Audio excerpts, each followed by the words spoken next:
Arriva dal palermitano e dal cuore del deserto tunisino una bella storia di speranza, tecnologia e solidarietà, grazie all'impegno di professionisti italiani e tunisini, il Rotary Club di Palermo Piana degli Albanesi e il Rotary Club Tunis Medina, insieme a numerosi altri club dell'area Panormus in Sicilia, hanno dato vita al progetto Futuro Digitale a Glissia, una idea concepita dal professore Darwin Melloni e dal dottore Emanuele Miceli, che per anni hanno attraversato quelle piste sabbiose per portare vestiti, giocattoli e scarpe ai bambini dei villaggi più poveri.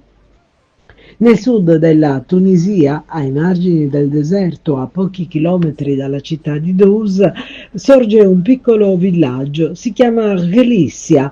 Qui i bambini percorrono ogni giorno chilometri a piedi per raggiungere la scuola primaria. Le difficoltà sono enormi, mancano le strade, non esistono mezzi pubblici e gli spostamenti sono faticosi.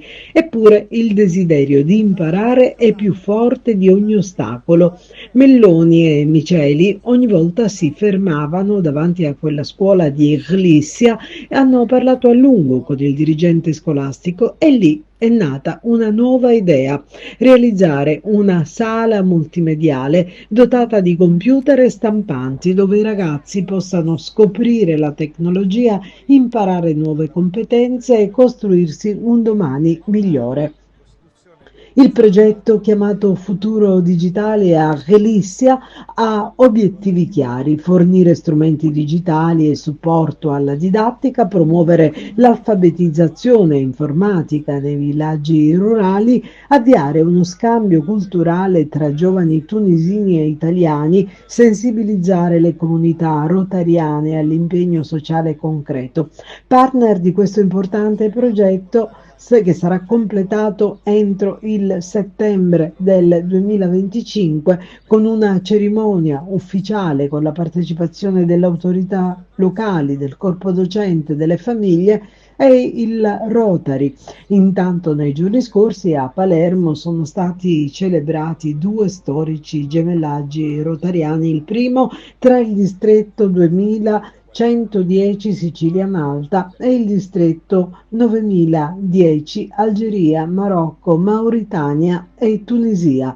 Il secondo tra il Rotary Club Palermo Piana degli Albanesi, ora è Arbereshvet, e il Rotary Club Tunis Medina. Nell'occasione è stato sottoscritto un protocollo d'intesa tra i vari club rotariani dell'area Panormus per sostenere proprio il progetto Futuro Digitale a Glissia, un progetto che, partendo proprio da Glissia, sogna di estendersi proprio ad altre aree svantaggiate della Tunisia.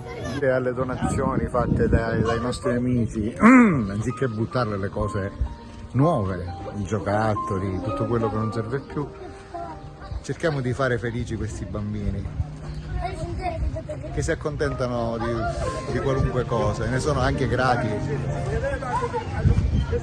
Questa è una scuola, l'ingresso a scuola è alle ore 10 e i bambini sono già tutti pronti, sono tutti profumati, puliti, davvero una cosa che fa tanta tenerezza.